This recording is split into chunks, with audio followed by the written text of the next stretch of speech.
ಇನ್ ಗುಲ್ಬರ್ಗ ವಾರ್ತೆಗಳ ಪ್ರಾಯೋಜಕರು Devanand sari centre super market Kalaburagi. Devanand sari centre ಹಲವು ವರ್ಷಗಳಿಂದ ಕಲಬುರ್ಗಿ ಮಹಾಜನತೆಯ ಭರವಸೆ ಗಳಿಸಿರುವ ರೇಷ್ಮೆ ಸೀರೆಗಳ ಅತಿ ದೊಡ್ಡ ಶೋರೂಮ್. ಹಬ್ಬಗಳು, ಮದುವೆ, ಉಪನಯನ ಹಾಗೂ ನಿಮ್ಮ ಮನೆಯ ಶುಭ ಸಮಾರಂಭಗಳಿಗೆ ಬೇಕಾಗುವ ರೇಷ್ಮೆ ಸೀರೆಗಳಿಗೆ ದೂರದ ಬೆಂಗಳೂರು, ಹೈದರಾಬಾದ್ ನಗರಗಳಿಗೆ ಹೋಗುವ ಅಗತ್ಯವಿಲ್ಲ. ದೇವಾನಂದ್ ಸ್ಯಾರಿ ಸೆಂಟರ್ ನೀಡುತ್ತಿದೆ exclusive silk sari collections. Devanand sari ಸೆಂಟರ್ನಲ್ಲಿ ಈಗ ಮದುವೆ ಮುಂತಾದ ಶುಭ ಸಮಾರಂಭಗಳಿಗೆ ಕಾಂಚೀವರಂ ಸೇರಿದಂತೆ wedding brocade saris, pure Dharmavaram ಸೀರೆಗಳು, ಪ್ಯೂರ್ ಬನಾರಸ್ ಸೀರೆಗಳು, pure Uppada silk, pure Ilkal ಸೀರೆಗಳು, pure fancy Gadwal silk, pure Paithani ಸೀರೆಗಳು, ಪ್ಯೂರ್ ಸಾಫ್ಟ್ ಸಿಲ್ಕ್ ಸೀರೆಗಳು ವಿವಿಧ ವಿನ್ಯಾಸಗಳಲ್ಲಿ. ಕಲಬುರಗಿಯಲ್ಲೇ ಅತಿ ದೊಡ್ಡ ಮತ್ತು ವಿಶಾಲವಾದ 10,000 ಚದುರ ಅಡಿ ಇರುವ ಏಕೈಕ sari centre Devanand sari centre. ಭೇಟಿ ಕೊಡಿ. Devanand sari centre, Kamath hotel ಹಿಂದುಗಡೆ, ಸೂಪರ್ ಮಾರ್ಕೆಟ್, ಕಲಬುರ್ಗಿ.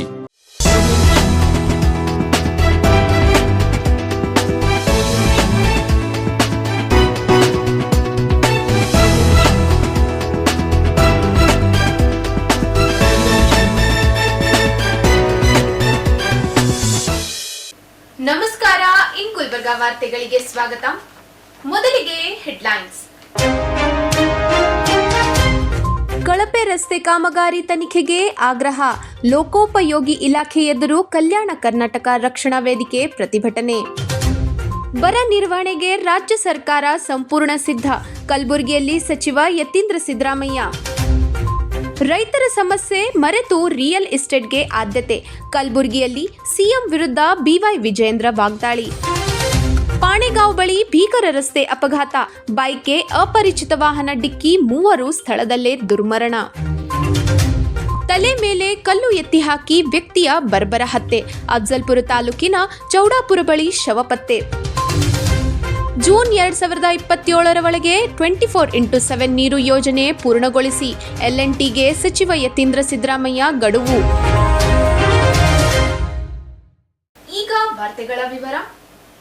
ಪಟ್ಟಣ ಕ್ರಾಸ್ ನಾರಾಯಣಪುರ ರಾಜ್ಯ ಹೆದ್ದಾರಿ 5 ಕಿಲೋಮೀಟರ್ ವರೆಗೆ ನಡೆದ ರಸ್ತೆ ಕಾಮಗಾರಿಯಲ್ಲಿ ಕಳಪೆ ಕಾಮಗಾರಿ ನಡೆದಿರುವ ಆರೋಪದ ಹಿನ್ನೆಲೆಯಲ್ಲಿ ಸಂಪೂರ್ಣ ತನಿಖೆ ನಡೆಸಿ ತಪ್ಪಿತಸ್ಥ ಅಧಿಕಾರಿಗಳು ಹಾಗೂ ಗುತ್ತಿಗೆದಾರರ ವಿರುದ್ಧ ಕ್ರಮ ಕೈಗೊಳ್ಳುವಂತೆ ಆಗ್ರಹಿಸಿ ಕಲ್ಯಾಣ ಕರ್ನಾಟಕ ರಕ್ಷಣಾ ವೇದಿಕೆ ವತಿಯಿಂದ ಸೋಮವಾರ ಲೋಕೋಪಯೋಗಿ ಇಲಾಖೆ ವೃತ್ತ ಕಚೇರಿ ಎದುರು ಪ್ರತಿಭಟನೆ ನಡೆಸಿ ಅಧೀಕ್ಷಕ ಅಭಿಯಂತರರಿಗೆ ಮನವಿ ಸಲ್ಲಿಸಲಾಯಿತು.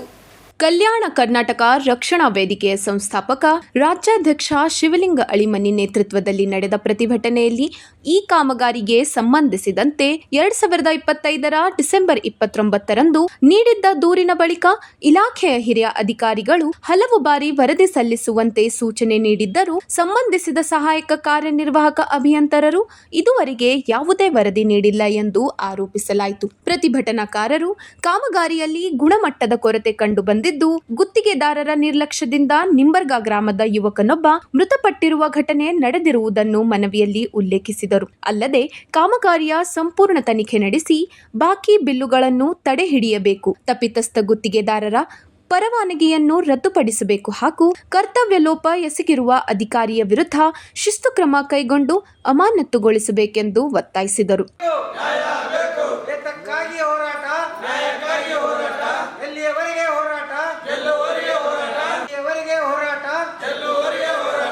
ಸಂಬಂಧಿಸಿದ ಇಲಾಖೆಯು ಈವರೆಗೆ ಯಾವುದೇ ಸ್ಪಂದನೆ ನೀಡದಿರುವುದರಿಂದ ಸಾರ್ವಜನಿಕರ ಹಿತದೃಷ್ಟಿಯಿಂದ ತ್ವರಿತ ಕ್ರಮ ಕೈಗೊಳ್ಳಬೇಕೆಂದು ಪ್ರತಿಭಟನಾಕಾರರು ಆಗ್ರಹಿಸಿದರು. ಪ್ರತಿಭಟನೆಯಲ್ಲಿ ಜಿಲ್ಲಾ ಅಧ್ಯಕ್ಷ ಸಂದೀಪ್ ಭರಣಿ, ವಿಶ್ವ ಡೇಕೆನ್, ಗೌತಮ್ ಗಂಜಲ್ಖೇಡ್, ಬಸವರಾಜ್ ಚಿಂಚೋಳಿ, ಪುಟ್ಟು ಜಗತ್ ಸೇರಿದಂತೆ ವೇದಿಕೆಯ ಪದಾಧಿಕಾರಿಗಳು ಹಾಗೂ ಕಾರ್ಯಕರ್ತರು ಉಪಸ್ಥಿತರಿದ್ದರು. ಕಳೆದ ಡಿಸೆಂಬರ್ನಲ್ಲಿ ಪಟ್ನಾ ಟೋಲ್ಗೇಟ್ನಿಂದ ಬಮ್ಮಳ್ಳಿ ಕ್ರಾಸ್ವರೆಗೆ ಸುಮಾರು 6 ಕಿಲೋಮೀಟರ್ ರಸ್ತೆ, ಒಂದು 5 ಕಿಲೋಮೀಟರ್ ಒಬ್ಬರು ಕಾಂಟ್ಯಾಕ್ಟ್ ಇದ್ದಾರೆ, ಇನ್ನೊಂದು 1 ಕಿಲೋಮೀಟರ್ ಇದೆ. ಇದ್ರ ಬಗ್ಗೆ ನಾವು ಲೋಕೋಪಯೋಗಿ ಇಲಾಖೆಗೆ ಅಲ್ಲಿ ನಡೆದಿರ್ತಕ್ಕಂಥ ಕಳಪೆ ಕಾಮಗಾರಿ ಹಾಗೂ ಒಬ್ಬ ನಿಂಬರ್ಗಾ ಗ್ರಾಮದ ಯುವಕ ತೀರ್ಕೊಂಡಿದ್ದಾನೆ. 1 ಕಿಲೋಮೀಟರ್ ವರ್ಕ್ ಏನಿದೆ ಅದು ಯಾರೋ ಲಾವಟಿ ಅಂತ ಅದ್ರ ಕಾಂಟ್ರಾಕ್ಟರ್. ಅವ್ರು ಯಾವುದೇ ಒಂದು ಸುರಕ್ಷಾ ಚಕ್ರಗಳೇನಪ್ಪ ಅಂತಂದ್ರೆ ರೋಡ್ ಆಗ್ಬೇಕಾದ್ರೆ ಎಲ್ಲಿ ಕೆದರ್ಬೇಕು, ಏನು ಮಾಡಬೇಕು, ಅವು ಯಾವುವು ಹಚ್ಚಲಾರದಕ್ಕಾಗಿ ಇವತ್ತು 21 ವರ್ಷದ ಯುವಕ ನಿಂಬರ್ಗಾ ಗ್ರಾಮದ್ದು ಆ ಯುವಕ ಏನಪ್ಪಾ ಅಂತಂದ್ರೆ ಒಂದು ಆ ರಸ್ತೆಯಲ್ಲಿ ಬಿದ್ದು, ಆ ಗುಂಡಿಯಲ್ಲಿ ಬಿದ್ದು ಇವತ್ತು ತೀರ್ಕೊಂಡಿದ್ದಾನೆ. ಅದು ಒಂದು. ಎರಡನೇದೇನಪ್ಪ ಅಂತ 5 ಕಿಲೋಮೀಟರ್ ವರ್ಕ್ ಇದೆ, ಅದು ಯಾರೋ ಬಳುವರಿಗೆ ಅಂತ ಯಾರೋ ಕಾಂಟ್ರಾಕ್ಟ್ ಇದ್ದಾರೆ. ಅವ್ರೇನಪ್ಪಾ ಅಂತಂದ್ರೆ ಈ ಒಂದು ರೋಡ್ ಮಾಡಿದ್ದಾರೆ, ಫುಲ್ ಏನಪ್ಪಾ ಅಂತ ಕಿತ್ಕೊಂಡು ಹೋಗಿತ್ತದು. ಅದ್ರ ಭಾವಚಿತ್ರ ತೆಗೆದಿ ಇವತ್ತು ದಿವಸ ಅದ್ರ ಬಗ್ಗೆ ನಾವು ಕಂಪ್ಲೀಟ್ ಏನಪ್ಪಾ ಅಂತಂದ್ರೆ ಅರ್ಜಿ ಕೊಟ್ಟಿದ್ದೆವು. ಆದ್ರೆ ಅಲ್ಲಿರ್ತಕ್ಕಂಥ AWE ನಾವು ಕೊಟ್ಟು 6 ತಿಂಗಳಾದ್ರೂ ಇಲ್ಲಿವರೆಗೆ ಯಾವುದೇ ನಮ್ಮ ಕರೆಗಳನ್ನು ಸ್ವೀಕಾರ ಮಾಡದೆ, ನಮಗನ್ನ ಸ್ಪಂದಿಸದೆ ನಮ್ಮ ದೂರಿಗೆ. ಅದಾದ್ಮೇಲೆ ಇಲ್ಲಿಂದ ಮೇಲಾಧಿಕಾರಿಗಳು 4 ಬಾರಿ ಅವರಿಗೆ ನೋಟಿಸ್ ಕೊಟ್ಟಿದ್ದಾರೆ. ಈಗ ನಮ್ದು ಎಕ್ಸಿಕ್ಯೂಟಿವ್ ಇಂಜಿನಿಯರ್ ಆದ್ರು ಅಥವಾ ಚೀಫ್ ಇಂಜಿನಿಯರ್ ಆದ್ರು ಎಲ್ಲರಿಂದ 4 ಲೆಟರ್ ಕೊಟ್ಟು ಅವ್ರಿಗೆ ಏನಪ್ಪಾ ಅಂತ ಇಂತಿಂತ ಸಂಘಟನೆಗಳು ಬಂದು ಕಂಪ್ಲೇಂಟ್ ಮಾಡಿದರೆ ಇವ್ರದ್ದು ಏನಿದೆ ನೋಡಿ ಏನಪ್ಪಾ ಅಂತ ಇವ್ರ ಜೊತೆಗೆ ಹೋಗಿ ಜಂಟಿಯಾಗಿ ಪರೀಕ್ಷೆ ಮಾಡಿಸಿ ಏನಪ್ಪಾ ಅಂತ ರಿಪೋರ್ಟ್ ಕೊಡ್ರಿ ಅಂತೇಳಿ ಲಕ್ಷ್ಮೀಕಾಂತ್ ಪಾಟೀಲ್ ಅವ್ರಿಗೆ ಏನಪ್ಪಾ ಅಂತಂದ್ರೆ ಹೇಳಿದ್ರು. ಆದ್ರೆ ಆ ಅಧಿಕಾರಿ ಇಲ್ಲಿವರೆಗೆ ಯಾವುದೇ ಒಂದು ಕ್ರಮ ಕೈಗೊಳ್ಳದೆ ಆ ಕಾಮಗಾರಿ ಕಂಪ್ಲೀಟ್ ಏನಪ್ಪಾ ಅಂತಂದ್ರೆ ಅಂತ ಕಳಪೆ ಮಾಡೋದು, ಮ್ಯಾಗೆಲ್ಲ ತುಪ್ಪಲಿಸ್ ಮಾಡಿ ಮ್ಯಾಗ ಒಂದು ಲೇಯರ್ ಎಳೆದಿ ಅದಕ್ಕೆಲ್ಲ ಅದ್ರ ಪಟ್ಟಿ ಎಲ್ಲ ಪೇಂಟ್ ಗಿಂಟ್ ಎಲ್ಲ ಹೊಡೆದು ಇವತ್ತು ದಿವಸ ಬಿಲ್ಲಿಗೆ ಕಳಿಸಿದ್ದಾರೆ ಡಿವಿಷನ್. ನಂಗೆ ನೋಡ ಇದು ಯಾಕೆ ಅನುಮಾನ ಮೂಡ್ತಾ ಇದೆ ಅಂದ್ರೆ ಇವತ್ತು 6 ತಿಂಗಳಾಯ್ತು ಕೊಟ್ಟರು ಇವ್ರು ಮಾಡಲಪ್ಪ ಅಂತ ಈ ಅಧಿಕಾರಿ ಇದರಲ್ಲಿ ಶಾಮೀಲಾರ, ಏನಾದ್ರೂ ಅದರ ಪಾರ್ಟ್ನರ್ ಅದನು ಅಂತ ಒಂದು ಸಂಶಯ. ಅದಕ್ಕೆ ತಕ್ಷಣವೇ ಅಂತ ಅಧಿಕಾರಿ ಶಿಸ್ತ ಕ್ರಮ ಕೈಗೊಳ್ಳಬೇಕು, ಅಮಾನತು ಮಾಡಬೇಕು, ಹಾಗೂ ಈ ಏನಪ್ಪಾ ಅಂತ ಬಿಲ್ ತಡೆ ಹಿಡಿಬೇಕು. ಥರ್ಡ್ ಪಾರ್ಟಿಯಿಂದ ಇನ್ಸ್ಪೆಕ್ಷನ್ ಆಗಬೇಕು. ಇನ್ಸ್ಪೆಕ್ಷನ್ ಆಗಿ ಏನಪ್ಪಾ ಅಂತಂದ್ರೆ ಈಗ ಯಾವ ಕಳಪೆ ಕಾಮಗಾರಿ ಮಾಡಿರ ಅಂತದನ್ನಪ್ಪ ಕೈ ಬಿಟ್ಟು ಏನಪ್ಪಾ ಅಂತಂದ್ರೆ ಒಂದ್ 4 ದಿವಸ 1 ವಾರ ಟೈಮ್ ಕೊಡ್ತೀವಿ ನಾವು ಇವರಿಗೆ. ಒಂದ್ ವೇಳೆ ಮಾಡಿಲ್ಲ ಅಂದ್ರೆ ನಿರಂತರವಾದ ಸತ್ಯಾಗ್ರಹ ಏನಪ್ಪಾ ಅಂತ ಈ ಕಚೇರಿಯಾದ್ರೆ ನಾವು ಮಾಡ್ತೀವಿ ಅಂತ ಹೇಳ್ತೀನಿ ಸರ್. ಇವತ್ತು ಪಟ್ನಾ ಕ್ರಾಸ್ ನಿಂದ ಬೊಮ್ಮನಹಳ್ಳಿವರೆಗೂ ಇವತ್ತೇನು ರಸ್ತೆ ಕಾಮಗಾರಿ ನಡೀತಾ ಇದೆ. ಸಂಪೂರ್ಣವಾಗಿ ಇವತ್ತು ಕಾಮಗಾರಿ ಏನಪ್ಪಾ ಅಂದ್ರೆ ಕಳಪೆ ಮಟ್ಟದ ಕಾಮಗಾರಿ ಆಗಿದೆ. ಅದರಲ್ಲಿ ಸುಮಾರು ಒಂದು 3 ತಿಂಗಳ ಹಿಂದುಗಡೆ ಒಂದು ವ್ಯಕ್ತಿ ವಿದ್ಯಾರ್ಥಿ ಏನಪ್ಪಾ ಅಂದ್ರೆ ಕಾಲೇಜ್ ಹೋಗುವಂತ ವ್ಯಕ್ತಿ ಅದೇ ರಸ್ತೆ ಮಾರ್ಗದಲ್ಲಿ ಏನಪ್ಪಾ ಅಂದ್ರೆ ಇವತ್ತು ಗುಂಡಿಯಲ್ಲಿ ಬಿದ್ದು ಸಾವನ್ನಪ್ಪಿರುವುದನ್ನು ಕೂಡ ನೀವು ಮಾಧ್ಯಮದ ಮುಖಾಂತರ ಗೊತ್ತಿರುವಂತ ವಿಷಯ. ಆದ್ರೆ ಇವತ್ತು ನಾವು ಏನ್ ಹೇಳಕ್ ಇಷ್ಟಪಡ್ತೀವಪ್ಪ ಅಂತಂದ್ರೆ ಕಲಬುರಗಿಯಲ್ಲಿ ಪದೇ ಇವತ್ತು ಜಿಲ್ಲಾ ಉಸ್ತುವಾರಿ ಸಚಿವ ಪ್ರಿಯಾಂಕ್ ಖರ್ಗೆ ತವರಿನಲ್ಲಿ ಪದೇ ಇವತ್ತು ಬಿಲ್ಡಿಂಗ್ ಬೀಳ್ಬೋದು. ಇವತ್ತು ಬೇರೆ ಒಂದು ಕಾರಣಾಂತರಗಳಿಂದ ಏನಪ್ಪಾ ಅಂದ್ರೆ ಇವತ್ತು ಸಂಪೂರ್ಣವಾಗಿ ಇವತ್ತು PW ಇಲಾಖೆಯಲ್ಲಿ ಇವತ್ತು ಕಳಪೆ ಕಾಮಗಾರಿ ಯಾಕೆ ಆಗ್ತಾ ಇದೆ ಅಂತ ನಮಗೂ ಇವತ್ತು ಗೊತ್ತಾಗ್ತಾ ಇಲ್ಲ. ಆದ ಕಾರಣ ಇವತ್ತು ಒಂದು ಕಲಬುರಗಿಯಲ್ಲಿ PW ಇಲಾಖೆಯಲ್ಲಿ ಇವತ್ತು ಗುಂಡಾಗಳಿಗೆ, ರೌಡಿಗಳಿಗೆ, ಇವತ್ತು ರಾಜಕಾರಣಿಗಳಿಗೆ ಇವತ್ತು ಟೆಂಡರ್ ಕೊಡುವಂತ ಕೆಲಸ ಇಲ್ಲಿ ಅಧಿಕಾರಿ ಮಾಡ್ತಾ ಇದ್ದಾರೆ. ಅಂದ್ರೆ ಇವತ್ತು ಪ್ರಾಮಾಣಿಕ ಇರ್ತಕ್ಕಂಥ ಅಧಿಕಾರಿಗಳು ಆ ಸ್ಥಳದಲ್ಲಿ ಏನ್ ಸ್ಥಳದಲ್ಲಿ ಕೆಲಸ ಮಾಡ್ತಾ ಇದಾರಲ್ಲ, ಅಲ್ಲಿ ಹೋಗಿ ನಾವು ಅದ್ರ ಬಗ್ಗೆ ವಿಚಾರಣೆ ಮಾಡಿದಾಗ ಅಲ್ಲಿಯ ರೌಡಿಗಳು, ಆ ಪುಂಡ ರೌಡಿಗಳು ಅಥವಾ ರಾಜಕಾರಣಿಗಳು ಏನಪ್ಪಾ ಅಂದ್ರ ನಮ್ಮಂತವ್ರಿಗೆ ಏನಪ್ಪಾ ಅಂದ್ರ ಒಂದು ಹೋರಾಟಗಾರಿಗೆ ಏನಪ್ಪಾ ಅಂಜಿಸುವಂತ ಕೆಲಸ ಮಾಡುದು, ನಮ್ಗೆ ಯಾರಿಗಾದ್ರೂ ಏನಪ್ಪಾ ಅಂದ್ರೆ ಬೇಕಾದ ಸಂಬಂಧಪಟ್ಟವ್ರ ಹೇಳಿಸುವಂತ ಕೆಲಸ ಇವತ್ತು ಕಲಬುರಗಿಯಲ್ಲಿ ನಡೀತಾ ಇದೆ. ಅದಕ್ಕೆ ನಾನು ಇವತ್ತು ಹೇಳಕ್ ಇಷ್ಟಪಡ್ತಾ ಇದ್ದೀನಿ ಅಂದ್ರೆ ಇವತ್ತು ಲಕ್ಷ್ಮೀಕಾಂತ್ ಬೀರಾದರ್ AWE ಅಫ್ಜಲ್ಪುರ್ ಇವ ನಾಲಾಯಕ್ ಅಧಿಕಾರಿ, ಇವನಿಗೆ ಸಂಬಂಧಪಟ್ಟ ಅಮೀನ್ ಮುಕ್ತಾರ್ ಅಧಿಕಾರಿಗಳು ಏನಪ್ಪಾ ಅಂದ್ರೆ ನೋಟಿಸ್ ಕೂಡ ಕೊಟ್ಟಿದ್ದಾರೆ. 6 ಬಾರಿ ನೋಟಿಸ್ ಕೊಟ್ಟಿದ್ದಾರೆ. ಏನಪ್ಪಾ ಅಂದ್ರೆ ಅರ್ಜಿ ಕೊಟ್ಟಂತ ಸಂಘಟನೆ ಅಧ್ಯಕ್ಷರ ಜೊತೆ ಹೋಗಿ ಆ ಸ್ಥಳದಲ್ಲಿ ಏನಪ್ಪಾ ಅಂದ್ರೆ ಪರಿವೀಕ್ಷಣೆ ಮಾಡಿ ಕೇಸ್ ಏನಪ್ಪಾ ಅಂದ್ರೆ ನನಗೆ ವರದಿ ಕೊಡ ಅಂತ ಹೇಳಿದ್ದಾರೆ. ಆದ್ರೆ ಇಲ್ಲಿ AWE ಅಧಿಕಾರಿಗಳು ಯಾವ ತರ ಇದಾರೆ ಅಂತಂದ್ರೆ ನಾನು ಸಂಬಂಧಪಟ್ಟ ಅಧಿಕಾರಿಗೆ ನಾನು ದುಡ್ಡು ಕೊಡ್ತೀನಿ, ನಾ ಯಾಕೆ ಹೋಗ್ಲಿ ಅನ್ನೋಕ್ಕಂತ ದಿಮಾಕು ಇಲ್ಲಿ ಅಧಿಕಾರಿ ಇದೆ. ಕೂಡಲೇ ಏನಪ್ಪಾ ಅಂದ್ರೆ 1 ವಾರದೊಳಗೆ ಆ ಲಕ್ಷ್ಮೀಕಾಂತ್ ಬೀರಾದರ್ ಅಮಾನತು ಮಾಡದಿದ್ದರೆ ಅರಬೆತ್ತಲೆಯಾಗಿ ಪ್ರತಿಭಟನೆ ಮಾಡುವ ಮುಖಾಂತರ ಲೋಕೋಪಯೋಗಿ ಇಲಾಖೆ ಬಚಾವ್ ಇಲ್ಲಿ ಅಧಿಕಾರಿಗಳು ಹಠವಂತ ಕೆಲಸ ಏನಪ್ಪಾ ಅಂದ್ರೆ ನಮ್ಮ ಸಂಘಟನೆ ವತಿಯಿಂದ ಈ ಕಚೇರಿ ಮುಂದೆ ಮಾಡ್ತೀವಿ ಅಂತ ಈ ಸಂದರ್ಭದಲ್ಲಿ ಇಷ್ಟಪಡ್ತಾ ಇದ್ದೀನಿ. ಇಲ್ಲಪ್ಪಾ ಅಂತಂದ್ರೆ ನಾವು ಅದಕ್ಕೂ ಮಳಿದೇ ಇದ್ರೆ ನಾವಿವತ್ತು ಮುಂದೆ ಬರ್ತಕ್ಕಂತ ನಮ್ಮ ಕಲಬುರಗಿ ಮುಖ್ಯಮಂತ್ರಿ ಆಗಿರ್ಬೋದು, ದೊಡ್ಡ ಅಧಿಕಾರಿಗಳು ಬಂದ್ರೆ ನಾವು ಇವತ್ತೇನಪ್ಪಾ ಅಂದ್ರೆ ಕಪ್ಪು ಬಟ್ಟೆ ಪ್ರದರ್ಶನ ಮಾಡಿ ಇವತ್ತು ಕಲಬುರಗಿಯಲ್ಲಿ ನಡೀತಕ್ಕಂತ ಭ್ರಷ್ಟ ಅಧಿಕಾರಿಗಳನ್ನು ಓಡಿಸುವಂತ ಕೆಲಸ ಮಾಡ್ತೀವಿ. ಕಳಪೆ ಕಾಮಗಾರಿ ಏನಪ್ಪಾ ನಿಲ್ಲಿಸುವಂತ ಕೆಲಸ ನಮ್ಮ ಸಂಘಟನೆ ವತಿಯಿಂದ ಮಾಡ್ತೀವಿ ಅಂತ ಈ ಸಂದರ್ಭದಲ್ಲಿ ಇಷ್ಟಪಡ್ತಾ ಇದ್ದೀನಿ. ರಾಜ್ಯದಲ್ಲಿ ಉಂಟಾಗಿರುವ ಮಳೆ ಕೊರತೆ ಮತ್ತು ಬರ ಪರಿಸ್ಥಿತಿಯನ್ನು ಎದುರಿಸಲು ಸರ್ಕಾರ ಅಗತ್ಯ ಎಲ್ಲಾ ಸಿದ್ಧತೆಗಳನ್ನು ಮಾಡಿಕೊಂಡಿದ್ದು ಕುಡಿಯುವ ನೀರಿಗೆ ಮೊದಲ ಆದ್ಯತೆ ನೀಡಲಾಗುತ್ತಿದೆ ಎಂದು ನಗರಾಭಿವೃದ್ಧಿ ಸಚಿವ ಯತೀಂದ್ರ ಸಿದ್ದರಾಮಯ್ಯ ತಿಳಿಸಿದರು. ಕಲಬುರಗಿಯಲ್ಲಿ ಸುದ್ದಿಗಾರರೊಂದಿಗೆ ಮಾತನಾಡಿದ ಅವರು, ರಾಜ್ಯದಾದ್ಯಂತ ಮಳೆ ಕೊರತೆಯಿಂದ ಬರ ಪರಿಸ್ಥಿತಿ ನಿರ್ಮಾಣವಾಗಿದ್ದು, ಮುಖ್ಯಮಂತ್ರಿ ಪ್ರತಿ ಇಲಾಖೆಯ ಮಟ್ಟದಲ್ಲಿ ಸಭೆ ನಡೆಸಿ ಪರಿಸ್ಥಿತಿಯ ಅವಲೋಕನ ಮಾಡುತ್ತಿದ್ದಾರೆ ಎಂದರು. ಜಿಲ್ಲಾ ಉಸ್ತುವಾರಿ ಸಚಿವರು ತಮ್ಮ ಜಿಲ್ಲೆಗಳಲ್ಲಿ ಸಭೆ ನಡೆಸಿ ಕುಡಿಯುವ ನೀರಿನ ಸಮಸ್ಯೆ ಹಾಗೂ ಬರ ನಿರ್ವಹಣೆಯ ಕುರಿತು ಕ್ರಮಗಳನ್ನು ಕೈಗೊಳ್ಳುತ್ತಿದ್ದಾರೆ ಎಂದು ಹೇಳಿದರು. ಬೆಳೆಗಳಿಗಿಂತ ಕುಡಿಯುವ ನೀರಿಗೆ ಮೊದಲ ಆದ್ಯತೆ ನೀಡುವಂತೆ ಸೂಚನೆ ನೀಡಲಾಗಿದೆ. ನೀರಿನ ಅಭಾವ ಇರುವ ಪ್ರದೇಶಗಳಲ್ಲಿ ಹೊಸ ಕೊಳವೆ ಬಾವಿಗಳನ್ನು ಕೊರೆಸಲು ಅಧಿಕಾರಿಗಳಿಗೆ ನಿರ್ದೇಶನ ನೀಡಲಾಗಿದೆ. ಜೊತೆಗೆ ಬರ ನಿರ್ವಹಣೆಗೆ ಮುಖ್ಯಮಂತ್ರಿ ಪ್ರತಿ ವಿಧಾನಸಭಾ ಕ್ಷೇತ್ರಕ್ಕೆ 1 ಕೋಟಿ ಅನುದಾನ ಬಿಡುಗಡೆ ಮಾಡಿದ್ದಾರೆ ಎಂದು ಮಾಹಿತಿ ನೀಡಿದರು. ಬರ ಪರಿಸ್ಥಿತಿ ದೀರ್ಘಕಾಲ ಮುಂದುವರಿಯುವ ಸಾಧ್ಯತೆ ಇರುವುದರಿಂದ ಅಗತ್ಯ ಮುನ್ನೆಚ್ಚರಿಕಾ ಕ್ರಮಗಳನ್ನು ಸರ್ಕಾರ ಈಗಾಗಲೇ ಕೈಗೊಂಡಿದೆ ಎಂದು ಸಚಿವರು ಹೇಳಿದರು. ಕಲಬುರಗಿ ನಗರದಲ್ಲಿ ನಡೆಯುತ್ತಿರುವ ಯುಜಿಡಿ ಕಾಮಗಾರಿ ಕುರಿತು ಪ್ರತಿಕ್ರಿಯಿಸಿದ ಅವರು, ನಿಗದಿತ ಸಮಯಕ್ಕೆ ಕಾಮಗಾರಿ ಪೂರ್ಣಗೊಂಡಿಲ್ಲ ಎಂಬುದನ್ನು ಒಪ್ಪಿಕೊಂಡು ಶೀಘ್ರದಲ್ಲಿ ಕಾಮಗಾರಿ ಪೂರ್ಣಗೊಳಿಸಲು ಕ್ರಮ ಕೈಗೊಳ್ಳಲಾಗುವುದು ಎಂದು ತಿಳಿಸಿದರು. ಉಜನಿ ಜಲಾಶಯದಿಂದ ನೀರು ಬಿಡುಗಡೆ ಕುರಿತು ಪ್ರಶ್ನೆಗೆ ಉತ್ತರಿಸಿದ ಅವರು, ಈ ವಿಷಯವನ್ನು ಸಂಬಂಧಿತ ಜಿಲ್ಲಾ ಉಸ್ತುವಾರಿ ಸಚಿವರು ನೋಡಿಕೊಳ್ಳಲಿದ್ದಾರೆ ಎಂದರು. ಸಂಪುಟ ವಿಸ್ತರಣೆ ಕುರಿತು ಪ್ರತಿಕ್ರಿಯಿಸಿದ ಸಚಿವರು, ಸಂಪುಟ ವಿಸ್ತರಣೆ ಯಾವಾಗ ಎಂಬುದನ್ನು ಎಐಸಿಸಿ ಅಧ್ಯಕ್ಷರು ಹಾಗೂ ಪಕ್ಷದ ಹೈಕಮಾಂಡ್ ತೀರ್ಮಾನ ಮಾಡಲಿದೆ. ಹೈಕಮಾಂಡ್ ಕರೆಯುವಾಗ ಚರ್ಚಿಸಿ ಅಂತಿಮ ನಿರ್ಧಾರ ಕೈಗೊಳ್ಳಲಾಗುತ್ತದೆ ಎಂದು ಹೇಳಿದರು. ಈಗ ಕ್ಯಾಬಿನೆಟ್ ಎಕ್ಸ್ಪಾನ್ಷನ್ ಯಾವಾಗ ರಾಹುಲ್ ಗಾಂಧಿ ಅವರು ಮತ್ತೆ ನಮ್ಮ ಎಸಿಸಿ ಅಧ್ಯಕ್ಷರಾದ ಮಲ್ಲಿಕಾರ್ಜುನ್ ಖರ್ಗೆ ಅವರು ಕರೀತಾರೋ ಆಗ ಹೋಗಿ ನಮ್ಮ ವರಿಷ್ಠರ ಜೊತೆ ಚರ್ಚೆ ಮಾಡಿ ಕ್ಯಾಬಿನೆಟ್ ಎಕ್ಸ್ಪಾನ್ಷನ್. ರಾಜ್ಯದಲ್ಲಿ ಕಂಬಳ ಆಯೋಜನೆ ಕುರಿತು ಕೇಳಿದ ಪ್ರಶ್ನೆಗೆ ಉತ್ತರಿಸಿದ ಅವರು, ಕಂಬಳ ಒಂದು ಪ್ರದೇಶಕ್ಕೆ ಮಾತ್ರ ಸೀಮಿತವಾದ ಕ್ರೀಡೆಯಲ್ಲ. ರಾಜ್ಯದ ವಿವಿಧ ಭಾಗಗಳ ಸಂಸ್ಕೃತಿ ಮತ್ತು ಪರಂಪರೆಯನ್ನು ಪರಿಚಯಿಸುವುದರಲ್ಲಿ ಯಾವುದೇ ತಪ್ಪಿಲ್ಲ. ಇದರಿಂದ ಉತ್ತಮ ಸಂದೇಶವೇ ಹರಡುತ್ತದೆ ಎಂದು ಅಭಿಪ್ರಾಯಪಟ್ಟರು. ಇಡೀ ರಾಜ್ಯದಲ್ಲಿ ಮಳೆ ಕೊರತೆ ಆಗಿದೆ. ಎಲ್ಲ ಕಡೆ ಬರ ಪರಿಸ್ಥಿತಿ ಬರ್ತಿದೆ. ಬರೀ ನಮ್ಮ ರಾಜ್ಯ ಮಾತ್ರ ಅಲ್ಲ, ಇಡೀ ಭಾರತದಲ್ಲಿ ಕೂಡ ಇದೇ ಪರಿಸ್ಥಿತಿ ಬರುತ್ತೆ ಅಂತೇಳಿ ಹವಾಮಾನ. ಸೊ ಹಾಗಾಗಿ ಮುಖ್ಯಮಂತ್ರಿಗಳು ಕೂಡ ಪ್ರತಿಯೊಂದು ವಿಭಾಗದಲ್ಲೂ ಕೂಡ ಬಂದು ಮೀಟಿಂಗ್ಗಳನ್ನು ನಡೆಸಿದ್ದಾರೆ ಈ ವಿಚಾರವಾಗಿ ಬರ ಪರಿಸ್ಥಿತಿ ಅವಲೋಕನ ಮಾಡಲಿಕ್ಕೆ ಅಂತೇಳಿ. ಸೊ ಮತ್ತೆ ನಮ್ಮ ಜಿಲ್ಲಾ ಉಸ್ತುವಾರಿ ಮಂತ್ರಿಗಳು ಯಾರಿದ್ದಾರೆ ನಮ್ಮೆಲ್ಲರಿಗೂ ಕೂಡ ನಮ್ಮ ಜಿಲ್ಲೆಗಳಲ್ಲಿ ನಮ್ಗೆ ಯಾವ ಉಸ್ತುವಾರಿ ಕೊಟ್ಟಿದ್ದಾರೆ, 2 ಜಿಲ್ಲೆ ಉಸ್ತುವಾರಿ ಕೊಟ್ಟಿದ್ದಾರೆ. ಆ ಎಲ್ಲ ಜಿಲ್ಲೆಗಳಲ್ಲೂ ಕೂಡ ಅಧಿಕಾರಿಗಳ ಸಭೆ ನಡೆಸಬೇಕು ಅಂತ ಹೇಳಿದರೆ ಅದರಂತೆ ಎಲ್ಲ ಜಿಲ್ಲಾ ಉಸ್ತುವಾರಿಗಳು ಕೂಡ ನಮ್ಮ ಜಿಲ್ಲೆಯಲ್ಲಿ ನಾವು ಮಾಡಿದ್ದೀವಿ. ಮತ್ತು ಈಗಾಗಲೇ ನಾವೆಲ್ಲ ಮೀಟಿಂಗ್ ಮಾಡಿ ನೀರಿನ ಸಮಸ್ಯೆ ಏನಿದೆ ಅನ್ನೋದ್ರ ಬಗ್ಗೆ ತಿಳ್ಕೊಂಡಿದ್ದೀವಿ. ಅದಕ್ಕೆ ಕ್ರಮ ಏನು ತೊಗೋಬೇಕು ಅಂತಲೂ ಕೂಡ ಸೂಚನೆಗಳನ್ನು ಕೊಟ್ಟಿದ್ದೀವಿ. ಇವಾಗ ಎಲ್ಲೆಲ್ಲಿ ರಿಸರ್ವಾಯರ್ ಇರ್ತೋ ಅದೆಲ್ಲ ಕುಡಿಯೋ ನೀರಿಗೆ ಮಾತ್ರ ಆದ್ಯತೆ ಇಟ್ಕೋಬೇಕು. ಬೆಳೆಗಳಿಗೆ ನೋಡಿ ಕುಡಿಯೋ ನೀರಿಗೆ ಏನಾದರೂ ಉಳಿದ್ರೆ ಮಾತ್ರ ಕೊಡಬೇಕು ಅಂತ ಹೇಳಿದ್ದೀವಿ. ಮತ್ತು ಎಲ್ಲೆಲ್ಲಿ ಕುಡಿಯೋ ನೀರಿನ ಅಭಾವ ಇರುತ್ತೆ ಅಲ್ಲೆಲ್ಲ ಕೂಡ ಕೊಳವೆ ಬಾವಿಗಳನ್ನು ಕೊಡಿಸಬೇಕು. ಎಲ್ಲಿ ನೀರು ಬರಲ್ವೋ ಅಲ್ಲಿ ಕೊಳವೆ ಬಾವಿಗಳನ್ನು ಬಾಡಿಗೆಗೆ ತೊಗೋಬೇಕು, ಇಲ್ಲ ಟ್ಯಾಂಕರ್ಗಳಲ್ಲಿ ನೀರು ಕೊಡಿಸಬೇಕು. ಮೇವೆಲ್ಲ ದಾಸ್ತಾನು ಇದೆಯಾ ಅಂತ ನೋಡ್ಕೋಬೇಕು. ಮತ್ತು ರೈತರಿಗೂ ಕೂಡ ಎಲ್ಲ ಸೂಚನೆ ಕೊಡಬೇಕು. ವಾಟರ್ ಹೆಚ್ಚು ನೀರನ್ನ ಉಪಯೋಗಿಸ್ಕೊಳ್ಳೋಂಥ ಬೆಳೆಗಳನ್ನು ಬೆಳೆಸಬಾರ್ದು ಅಂತ ಹೇಳಿ ಎಲ್ಲ ಹೇಳಿದ್ದೀವಿ. ಜೊತೆಗೆ ಮುಖ್ಯಮಂತ್ರಿಗಳು ಪ್ರತಿಯೊಂದು ಕ್ಷೇತ್ರಕ್ಕೂ ಕೂಡ ಬರ ನಿರ್ವಹಣೆಗೆ ಅಂತ ಹೇಳಿ 1 ಕೋಟಿಯಷ್ಟು ಅನುದಾನ ಕೊಟ್ಟಿದ್ದಾರೆ. ಸೊ ಹಾಗಾಗಿ ಬರನ ಎದುರಿಸೋದಕ್ಕೆ ಏನೇನು ಸಿದ್ಧತೆಗಳನ್ನು ಮಾಡ್ಕೋಬೇಕು ಅದು ಸರ್ಕಾರದಿಂದ ಮಾಡಿದ್ದೇವೆ.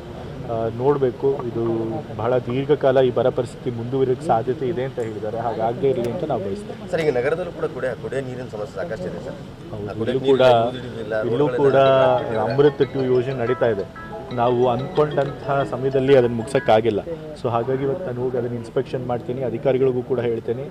ಈಗ ಮುಂದೆ ಏನೋ ಒಂದು ಟೈಮ್ ಕೊಟ್ಟಿದ್ದಾರೆ, ಆ ಟೈಮ್ ಲಿಮಿಟ್ನಲ್ಲಿ ಎಲ್ಲ ಕಾಮಗಾರಿಗಳನ್ನು ಮುಗಿಸ್ತಾರೆ. ಉಜನಿಯಿಂದ ನೀರು ಬಿಡಿಸಬೇಕು ಅಂತ ರೈತರ ಆಗ್ತಾ ಇರಂತ ಸರ್. ಉಜನಿ ಜಲಾಶಯದಿಂದ ನೀರು ಬಿಡಿಸಬೇಕು, ಬೆಳೆಗಳೆಲ್ಲ ಒಣಗ್ತಾ ಇದ್ದಾವೆ, ನಮ್ಮ ಡ್ಯಾಮ್ಗಳೆಲ್ಲ ಖಾಲಿಯಾಗಿದ್ದಾವೆ. ಈಗ ಈ ಭಾಗದಲ್ಲಿ ಯಾರು ಉಸ್ತುವಾರಿ ಮಂತ್ರಿಗಳಿರ್ತಾರೆ ಮತ್ತು ಮುಖ್ಯಮಂತ್ರಿಗಳು ಕೂಡ ಕಲಬುರಗಿ ವಿಭಾಗಕ್ಕೆ ತೆಗೆದುಕೊಂಡಿರ್ತಾರೆ. ಸೊ ಅಲ್ಲಿ ನೀರಿನ ಪ್ರಮಾಣ ಎಷ್ಟಿದೆ ಸಂಗ್ರಹಣೆ ನೋಡಿ ಅದರ ಪ್ರಕಾರ ಅವರು ಆದೇಶ ಕೊಟ್ಟಿರ್ತಾರೆ. ಮೈಸೂರಲ್ಲಿ ಕಂಬಳ ವಿಚಾರವಾಗಿ ಸಾಕಷ್ಟು ಪರ ವಿರೋಧ ಚರ್ಚೆ ಆಗ್ತಾ ಇದೆ. ಕಂಬಳನ ಮಾಡಬೇಕು ಒಂದ್ ಕಡೆ, ಈಗ ಹಲವಾರು ಥರ ಅಭಿಪ್ರಾಯಗಳು ಬಂದಿದ್ದಾವೆ. ಆದರೆ ನಾವು ಕಂಬಳನ ಮಾಡಬೇಕು ಅಂತೇಳಿ ಮುಖ್ಯಮಂತ್ರಿಯವರು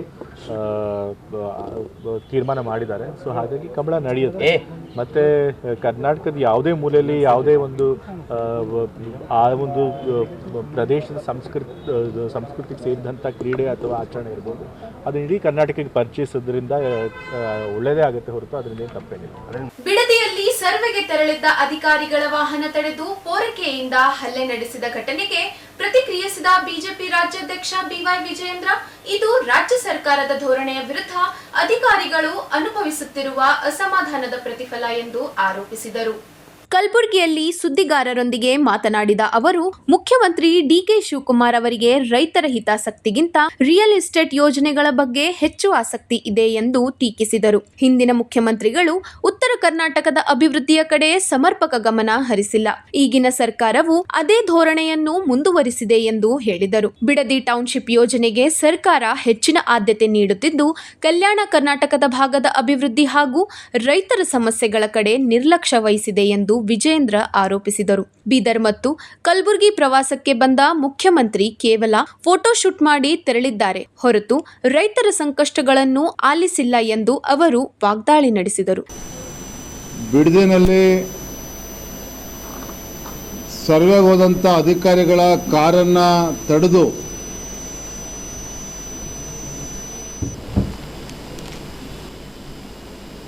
ಪರ್ಕೆನಲ್ಲಿ ಹೊಡೆದಿರ್ತಕ್ಕಂಥ ಘಟನೆನ ತಾವು ಉಲ್ಲೇಖ ಮಾಡಿದ್ರಿ.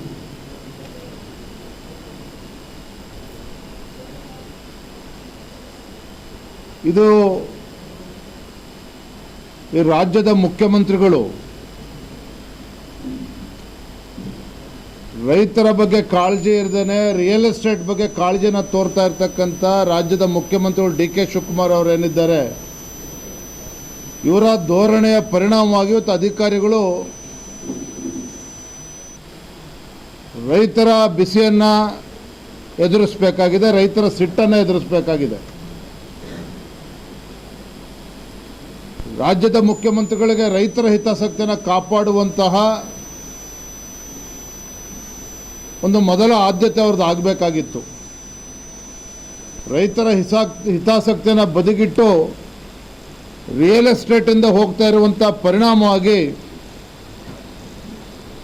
ಇವತ್ತು ರೈತರು ಬೀದಿಗಿಳಿದು ಹೋರಾಟ ಮಾಡುವಂಥ ಸನ್ನಿವೇಶ ಬಿಡದಿನಲ್ಲಿ ಇವತ್ತು ನಿರ್ಮಾಣ ಆಗಿದೆ. ನಾನು ಬೀದರ್ನಲ್ಲೂ ಕೂಡ ಮಾತನಾಡ್ತಾ ಹೇಳ್ತಾ ಇದ್ದೆ,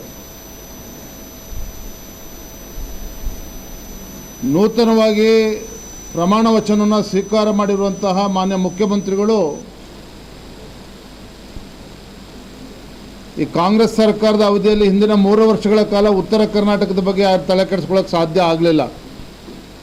ಹಿಂದಿನ ಮುಖ್ಯಮಂತ್ರಿಗಳಿಗೆ ಉತ್ತರ ಕರ್ನಾಟಕದ ಅಭಿವೃದ್ಧಿಯ ಬಗ್ಗೆ ಚಿಂತನೆ ಮಾಡಲಿಲ್ಲ, ಕಲ್ಯಾಣ ಕರ್ನಾಟಕದ ಅಭಿವೃದ್ಧಿ ಬಗ್ಗೆ ಚಿಂತನೆ ಮಾಡಲಿಲ್ಲ. ಬೆಂಗಳೂರು ಅಭಿವೃದ್ಧಿ ಆದರೆ ಇಡೀ ಕರ್ನಾಟಕ ರಾಜ್ಯ ಅಭಿವೃದ್ಧಿ ಅನ್ನೋ ಭಾವನೆ ಕಾಣ್ತಾ ಇತ್ತು. ಈಗ ಇರ್ತಕ್ಕಂಥ ಮುಖ್ಯಮಂತ್ರಿಗಳ ಧೋರಣೆಯೂ ಕೂಡ ಅದೇ ಆಗಿರುವಂಥದ್ದು. ಬಿಡದಿ ಟೌನ್ಶಿಪ್ ಬಗ್ಗೆ ತೋರ್ತಾ ಇರ್ತಕ್ಕಂಥ ಆತುರ, ಬೆಂಗಳೂರಿನ 2ನೇ ಏರ್ಪೋರ್ಟ್ ಬಗ್ಗೆ ತಲೆ ಕೆಡಿಸ್ಕೊಳ್ತಾ ಇರ್ತಕ್ಕಂಥ ಆತುರ ನೋಡಿದರೆ ಇವ್ರ ಹಣೆ ಬರೋನು ಇಷ್ಟೇ ಅಂತಕ್ಕಂಥದ್ದು ಸ್ಪಷ್ಟವಾಗಿ ಗೊತ್ತಾಗ್ತಾ ಇದೆ. ನಾನು ಗೌರವಾನ್ವಿತ ಮುಖ್ಯಮಂತ್ರಿಗಳಲ್ಲಿ ತಮ್ಮ ಮುಖೇನ ನಾನು ಆಗ್ರಹ ಮಾಡ್ತೇನೆ. ಹಿಂದಿನೂ ಕೂಡ ಈ ಮಾತನ್ನು ಹೇಳಿದ್ದೆ, 2 ವರ್ಷದ ಕೆಳಗೆ, ಇವತ್ತು ಕೂಡ ಅನಿವಾರ್ಯವಾಗಿ ಮಾತನ್ನು ಹೇಳ್ತಾ ಇದ್ದೇನೆ. ತಾವು ಈ ರಾಜ್ಯದ ಮುಖ್ಯಮಂತ್ರಿಗಳು ಅನ್ನೋದನ್ನು ಮರಿಬಾರ್ದು. ಅಭಿವೃದ್ಧಿ ಕೇವಲ ಬೆಂಗಳೂರಿಗೆ ಸೀಮಿತ ಆಗದೇನೆ ರಾಜ್ಯದ ಅಭಿವೃದ್ಧಿ ಬಗ್ಗೆ ತಲೆ ಕೆಡಿಸ್ಕೊಳ್ಬೇಕು. ಸಚಿವ ಪ್ರಿಯಾಂಕ ಖರ್ಗೆ ವಿರುದ್ಧವೂ ಟೀಕಿಸಿದ ವಿಜಯೇಂದ್ರ, ತಮ್ಮ ಕ್ಷೇತ್ರದ ಸಮಸ್ಯೆಗಳಿಗಿಂತ ಅಂತಾರಾಷ್ಟ್ರೀಯ ವಿಷಯಗಳ ಬಗ್ಗೆ ಹೆಚ್ಚು ಮಾತನಾಡುತ್ತಿದ್ದಾರೆ ಎಂದು ಹೇಳಿದರು. ಅವರ ಕ್ಷೇತ್ರದಲ್ಲೇ ಮಕ್ಕಳು ಕಲುಷಿತ ಆಹಾರ ಸೇವಿಸಿ ಅಸ್ವಸ್ಥಗೊಂಡ ಘಟನೆ ಸಂಭವಿಸಿದ್ದರೂ ಅದಕ್ಕೆ ಸಮರ್ಪಕ ಗಮನ ನೀಡಿಲ್ಲ ಎಂದು ಆರೋಪಿಸಿದರು. ವಿಶೇಷವಾಗಿ ಕಲ್ಯಾಣ ಕರ್ನಾಟಕದ ಬಗ್ಗೆ, ಇಲ್ಲಿರ್ತಕ್ಕಂಥ ಪರಿಸ್ಥಿತಿಯ ಬಗ್ಗೆ ಪಾಪ ಉಸ್ತುವಾರಿ ಸಚಿವರಿಗಂತೂ ಸಮಯ ಇಲ್ಲ. ಪ್ರಿಯಾಂಕ ಖರ್ಗೆ ಅವರಿಗೆ KDP ಸಭೆ ಮಾಡೋದಕ್ಕೂ ಸಮಯ ಇಲ್ಲ. ಅವರ ಕ್ಷೇತ್ರದಲ್ಲಿ ಫುಡ್ ಪಾಯ್ಸನಿಂದ ಆಗಿ 60-70 ವಿದ್ಯಾರ್ಥಿಗಳು ಇವತ್ತು ಆಸ್ಪತ್ರೆ ದಾಖಲಾಗಿ ಮೊರಾರ್ಜಿ ಶಾಲೆನೇ ಇವತ್ತು ತಾತ್ಕಾಲಿಕವಾಗಿ ಬಂದ್ ಮಾಡಿದ್ದಾರೆ. ಆದರೂ ಕೂಡ ಪಾಪ ಅವ್ರಿಗೆ ಸಮಯ ಇಲ್ಲ. ಪ್ರಿಯಾಂಕ ಖರ್ಗೆ ಅವರು ಬ್ಯುಸಿ ಇದ್ದಾರೆ. ರಾಷ್ಟ್ರ ಮಟ್ಟದ ಅಂತಾರಾಷ್ಟ್ರೀಯ ಮಟ್ಟದ ವಿಚಾರಗಳ ಬಗ್ಗೆ ಅವರು ತಲೆ ಕೆಡಿಸ್ಕೊಂಡಿದ್ದಾರೆ.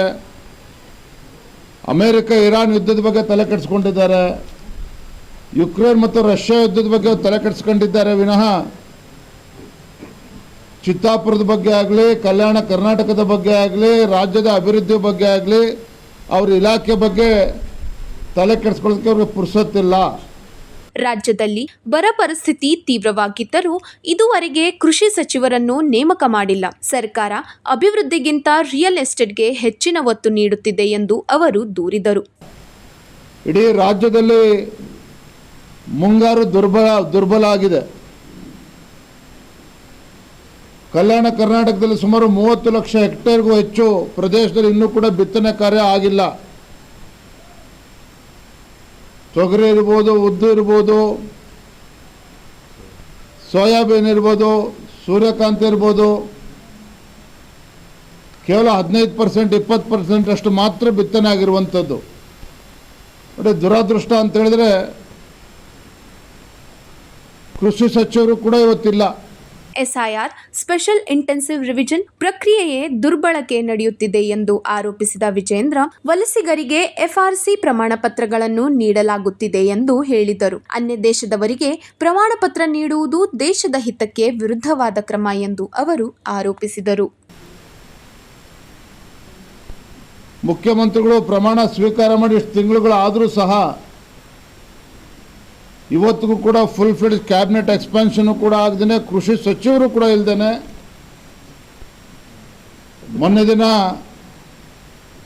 ಬಹಳ ದೊಡ್ಡ ಮನಸ್ಸು ಮಾಡಿ ಮುಖ್ಯಮಂತ್ರಿಗಳು ಬೀದರ್ಗೆ ಬಂದರು. ಬಸವ ಕಲ್ಯಾಣಕ್ಕೆ ಬಂದು ಫೋಟೋ ಸೆಷನನ್ನು ಮುಗಿಸ್ಕೊಂಡು ಗುಲ್ಬರ್ಗಕ್ಕೆ ಬಂದು ಕಾಟಾಚಾರಕ್ಕೆ ಅಧಿಕಾರಿಗಳು ಸಭೆಯನ್ನು ಮಾಡಿ ಬಂದ ಪುಟ ಹೋದ ಪುಟ ಅಂತೇಳಿ ವಾಪಸ್ ವಿಮಾನ ಹತ್ಕೊಂಡು ಬೆಂಗಳೂರು ಹೋಗಿರ್ತಕ್ಕಂಥದ್ದು ಕೂಡ ತಾವು ನೋಡ್ತಾ ಇದ್ದೀರಿ. ಈಗ ಒಂದು ಚಿಕ್ಕ ವಿರಾಮ. ದೇವಾನಂದ್ ಸ್ಯಾರಿ ಸೆಂಟರ್ ಹಲವು ವರ್ಷಗಳಿಂದ ಕಲಬುರ್ಗಿ ಮಹಾಜನತೆಯ ಭರವಸೆ ಗಳಿಸಿರುವ ರೇಷ್ಮೆ ಸೀರೆಗಳ ಅತಿ ದೊಡ್ಡ ಶೋರೂಮ್. ಹಬ್ಬಗಳು, ಮದುವೆ, ಉಪನಯನ ಹಾಗೂ ನಿಮ್ಮ ಮನೆಯ ಶುಭ ಸಮಾರಂಭಗಳಿಗೆ ಬೇಕಾಗುವ ರೇಷ್ಮೆ ಸೀರೆಗಳಿಗೆ ದೂರದ ಬೆಂಗಳೂರು, ಹೈದರಾಬಾದ್ ನಗರಗಳಿಗೆ ಹೋಗುವ ಅಗತ್ಯವಿಲ್ಲ. ದೇವಾನಂದ್ ಸ್ಯಾರಿ ಸೆಂಟರ್ ನೀಡುತ್ತಿದೆ ಎಕ್ಸ್ಕ್ಲೂಸಿವ್ ಸಿಲ್ಕ್ ಸ್ಯಾರಿ ಕಲೆಕ್ಷನ್ಸ್.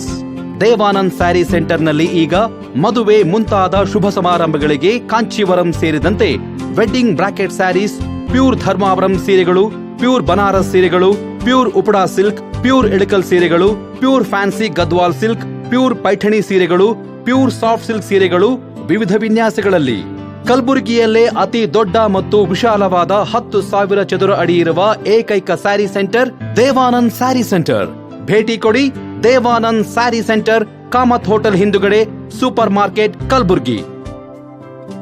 ವಿರಾಮದ ನಂತರ ವಾರ್ತೆಗಳಿಗೆ ಮತ್ತೊಮ್ಮೆ ಸ್ವಾಗತ. ಕಲಬುರಗಿ ತಾಲೂಕಿನ ಪಾಣೆಗಾಂವ್ ಗ್ರಾಮದ ಸಮೀಪ ಸಂಭವಿಸಿದ ಭೀಕರ ರಸ್ತೆ ಅಪಘಾತದಲ್ಲಿ ಬೈಕ್ನಲ್ಲಿ ಪ್ರಯಾಣಿಸುತ್ತಿದ್ದ 3 ಸ್ಥಳದಲ್ಲೇ ಮೃತಪಟ್ಟಿರುವ ದುರ್ಘಟನೆ ಸೋಮವಾರ ನಡೆದಿದೆ. ಮೃತರನ್ನು ಪಾಣೆಗಾಂವ್ ತಾಂಡಾದ ನಿವಾಸಿಗಳಾದ ಸುಂದರ್, ಧರ್ಮರಾಜ್ ಹಾಗೂ ಅನಿಲ್ ಎಂದು ಗುರುತಿಸಲಾಗಿದೆ. ಇವರು ಸಂಚರಿಸುತ್ತಿದ್ದ ಬೈಕ್ಗೆ ಅಪರಿಚಿತ ವಾಹನ ಡಿಕ್ಕಿ ಹೊಡೆದು ಪರಾರಿಯಾಗಿರುವ ಶಂಕೆ ವ್ಯಕ್ತವಾಗಿದೆ. ಅಪಘಾತದ ತೀವ್ರತೆಗೆ 3 ಸ್ಥಳದಲ್ಲೇ ಸಾವನ್ನಪ್ಪಿದ್ದಾರೆ. ಮಾಹಿತಿ ತಿಳಿಯುತ್ತಿದ್ದಂತೆಯೇ ಟ್ರಾಫಿಕ್ ಪೊಲೀಸ್ ಠಾಣೆ 1ರ ಪೊಲೀಸರು ಸ್ಥಳಕ್ಕೆ ಭೇಟಿ ನೀಡಿ ಪರಿಶೀಲನೆ ನಡೆಸಿ ಪ್ರಕರಣ ದಾಖಲಿಸಿಕೊಂಡಿದ್ದಾರೆ. ಘಟನಾ ಸ್ಥಳಕ್ಕೆ ನಗರ ಪೊಲೀಸ್ ಆಯುಕ್ತ ಡಾಕ್ಟರ್ ಶರಣಪ್ಪ ಎಸ್ಟಿ, ಐಪಿಎಸ್ ಭೇಟಿ ನೀಡಿ ಅಪಘಾತದ ಕುರಿತು ಅಧಿಕಾರಿಗಳಿಂದ ಮಾಹಿತಿ ಪಡೆದು ಪರಿಶೀಲನೆ ನಡೆಸಿದರು. ಅಪರಿಚಿತ ವಾಹನದ ಪತ್ತೆಗೆ ಕ್ರಮ ಕೈಗೊಳ್ಳುವಂತೆ ಸೂಚನೆ ನೀಡಿದರು. ಪ್ರಕರಣ ಸಂಬಂಧ ಟ್ರಾಫಿಕ್ ಪೊಲೀಸ್ ಠಾಣೆ 1ರಲ್ಲಿ ಪ್ರಕರಣ ದಾಖಲಾಗಿದ್ದು, ಪರಾರಿಯಾಗಿರುವ ವಾಹನ ಹಾಗೂ ಚಾಲಕನ ಪತ್ತೆಗೆ ಪೊಲೀಸರು ತನಿಖೆ ಮುಂದುವರೆಸಿದ್ದಾರೆ. ಕಲಬುರಗಿ ಜಿಲ್ಲೆ ಅಫಜಲ್ಪುರ ತಾಲೂಕಿನ ಚೌಡಾಪುರ ಗ್ರಾಮದ ಸಮೀಪ ದುಷ್ಕರ್ಮಿಗಳು ವ್ಯಕ್ತಿಯ ತಲೆ ಮೇಲೆ ಕಲ್ಲು ಎತ್ತಿ ಹಾಕಿ ಬರ್ಬರವಾಗಿ ಹತ್ಯೆಗೈದಿರುವ ಘಟನೆ ಬೆಳಕಿಗೆ ಬಂದಿದೆ. ಚಿಣಮಗೇರ ಗ್ರಾಮದ ಬಡೆ ಸಾಬ್ 42 ಹತ್ಯೆಯಾದ ವ್ಯಕ್ತಿಯಾಗಿದ್ದು, ಅವರು ಒಕ್ಕಲುತನ ಮಾಡಿಕೊಂಡು ಜೀವನ ಸಾಗಿಸುತ್ತಿದ್ದರು. ಚೌಡಾಪುರ ಗ್ರಾಮದ ಮುಖ್ಯ ರಸ್ತೆ ಪಕ್ಕದ ಜಮೀನಿನಲ್ಲಿ ಅವರ ಶವ ಪತ್ತೆಯಾಗಿದ್ದು, ಸ್ಥಳೀಯರು ಗಮನಿಸಿ ಪೊಲೀಸರಿಗೆ ಮಾಹಿತಿ ನೀಡಿದ್ದಾರೆ. ದುಷ್ಕರ್ಮಿಗಳು ತಲೆ ಮೇಲೆ ದೊಡ್ಡ ಕಲ್ಲು ಎತ್ತಿ ಹಾಕಿ ಕೊಲೆ ಮಾಡಿ ಪರಾರಿಯಾಗಿರುವ ಶಂಕೆ ವ್ಯಕ್ತವಾಗಿದೆ. ಘಟನಾ ಸ್ಥಳಕ್ಕೆ ಗಾಣಗಾಪುರ ಪೊಲೀಸ್ ಠಾಣೆಯ ಅಧಿಕಾರಿಗಳು ಭೇಟಿ ನೀಡಿ ಪರಿಶೀಲನೆ ನಡೆಸಿದ್ದು, ಮೃತದೇಹವನ್ನು ಮರಣೋತ್ತರ ಪರೀಕ್ಷೆಗೆ ರವಾನಿಸಲಾಗಿದೆ. ಹತ್ಯೆಗೆ ನಿಖರ ಕಾರಣ ಇನ್ನಷ್ಟೇ ತಿಳಿದು ಬರಬೇಕಿದ್ದು, ಗಾಣಗಾಪುರ ಪೊಲೀಸ್ ಠಾಣೆಯಲ್ಲಿ ಪ್ರಕರಣ ದಾಖಲಾಗಿದ್ದು, ಆರೋಪಿಗಳ ಪತ್ತೆಗೆ ತನಿಖೆ ಮುಂದುವರೆದಿದೆ. ನಗರದ 24x7 ನಿರಂತರ ಕುಡಿಯುವ ನೀರು ಪೂರೈಕೆ ಯೋಜನೆಯ ಕಾಮಗಾರಿಯನ್ನು ಜೂನ್ 2027 ಒಳಗೆ ಪೂರ್ಣಗೊಳಿಸುವಂತೆ ನಗರಾಭಿವೃದ್ಧಿ ಸಚಿವ ಯತೀಂದ್ರ ಸಿದ್ದರಾಮಯ್ಯ ಅವರು L&T ಕಂಪನಿಗೆ ಕಟ್ಟುನಿಟ್ಟಿನ ಗಡುವು ವಿಧಿಸಿದರು. ಜಲಭವನದಲ್ಲಿ ನಡೆದ ಪ್ರಗತಿ ಪರಿಶೀಲನಾ ಸಭೆಯಲ್ಲಿ ಮಾತನಾಡಿದ ಅವರು ಹಲವು ಬಾರಿ ಕಾಲಾವಕಾಶ ನೀಡಿದರೂ ಕಾಮಗಾರಿ ಪೂರ್ಣಗೊಂಡಿಲ್ಲ ಎಂದು ಅಸಮಾಧಾನ ವ್ಯಕ್ತಪಡಿಸಿದರು. ಈ ಬಾರಿ ಯಾವುದೇ ವಿಸ್ತರಣೆ ನೀಡುವುದಿಲ್ಲ.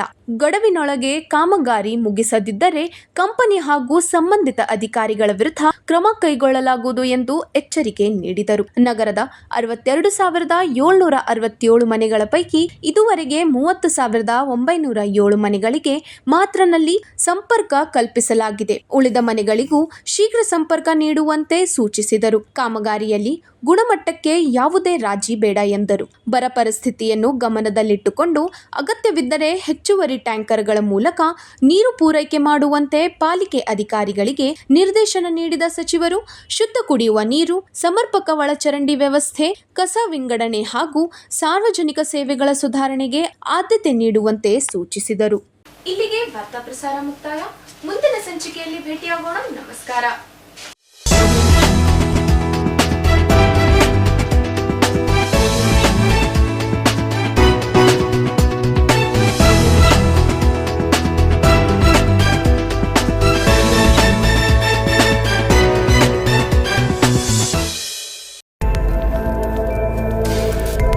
ಇನ್ ಗುಲ್ಬರ್ಗಾ ವಾರ್ತೆಗಳ ಪ್ರಾಯೋಜಕರು Devanand sari centre super market Kalaburagi.